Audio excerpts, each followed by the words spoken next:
braves gens. Tout le temps, l'histoire était parsemée d'une multitude d'expressions et de gestes que vous employez encore aujourd'hui, mais sans vraiment connaître leur origine ou leur véritable signification. Eh bien, je vais me faire un plaisir de vous les expliquer. Allez, c'est parti!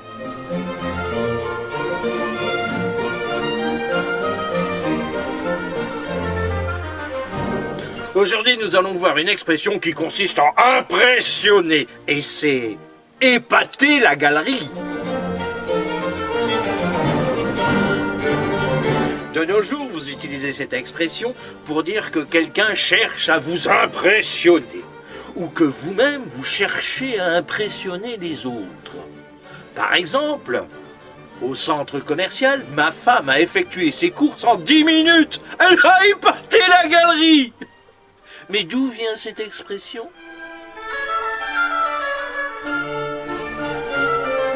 Cette expression nous vient du Moyen-Âge, plus exactement du XVe siècle. À cette époque se pratiquait un sport qui était le jeu de paume, qui est l'ancêtre du tennis. Au début, ce sport se pratiquait à l'extérieur, puis il s'est pratiqué à l'intérieur. C'était un sport de nobles. Il y avait le terrain et en bordure du terrain de jeu se trouvaient les galeries dans lesquelles se plaçaient des spectateurs pour assister au match. Bon nombre de ces spectateurs étaient des dames, si bien que les joueurs, voyant toutes ces dames les admirer, rivaliser d'adresse pour les impressionner, pour épater la galerie. Voilà d'où vient cette expression.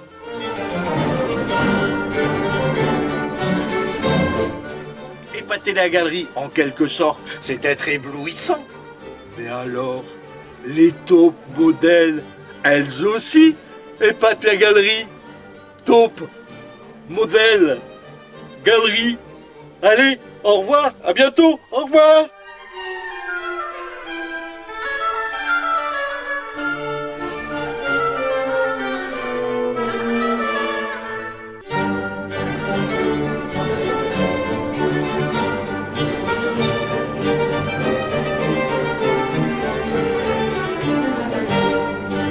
Nous allons voir une expression qui nous met dans une très mauvaise situation.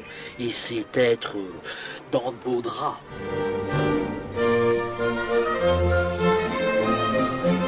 De nos jours, vous utilisez cette expression pour dire que vous êtes dans une situation très compliquée.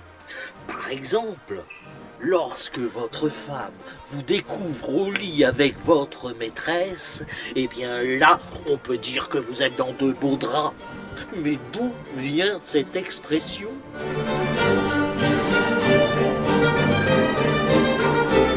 Cette expression nous vient du Moyen-Âge.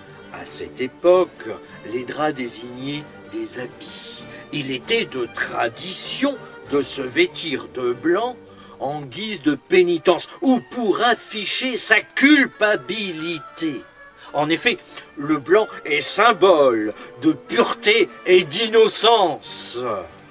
Revêtu de la sorte, c'était censé faire ressortir toute la noirceur qui était en nous. Affublé de la sorte, on devait se sentir honteux et dans la situation peu enviable des gens accusés de luxure. Autrefois, on disait également être dans de beaux draps blancs. Voilà d'où vient cette expression.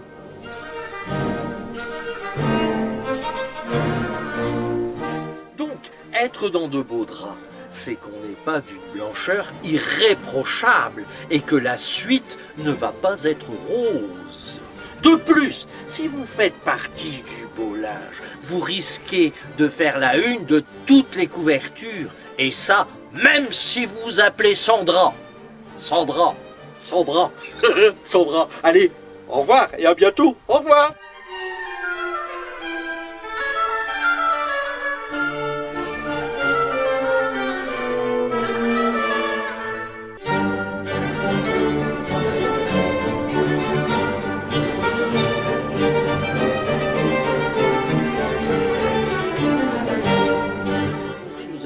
Une expression qui nous parle de complications, de grandes difficultés. Et c'est la croix et la bannière.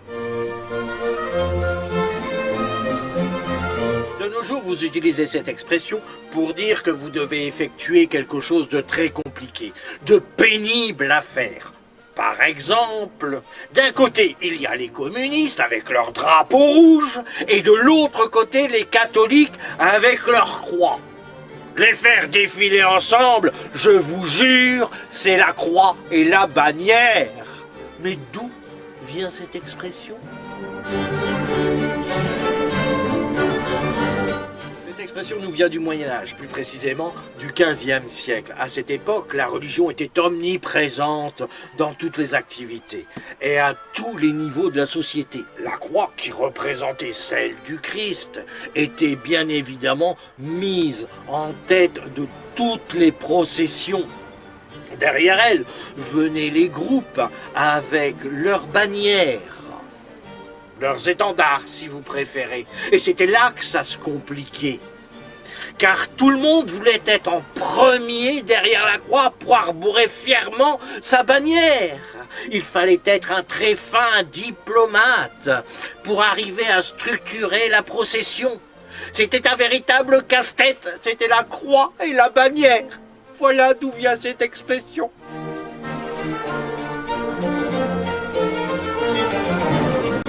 La croix et la bannière, c'est porter sa croix d'une certaine bannière. Mais ça, c'était avant. Aujourd'hui, il n'y a plus de procession de la sorte. Quoique, il y a bien les manifestations qui portent leur croix de souffrance et leur bannière de liberté. Allez, au revoir et à bientôt. Au revoir.